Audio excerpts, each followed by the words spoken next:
ได้ไปหาเพราะว่าอยากงานที่ท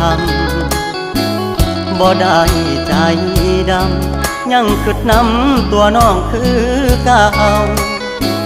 บ่ได้เปลี่ยนไปหัวใจอ้ายยังห่วงเจ้าบ่ได้ปล่อยให้เงาเสาร์อาทิตย์ติดงานโอทีได้แต่โทรหาน้องคงจะไม่ว่ากันบ่เคยเปลี่ยนพันสัญญาหักมันคนดีบ่ได้กักมีกิ๊กบ่ได้เลีกสัญญาที่มีย้อนงานยุ่งอีหลี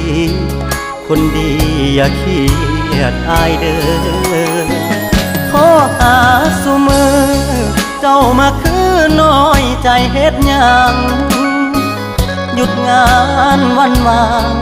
จะเดินทางเพื่อไปพบเจออย่ามาสงสัย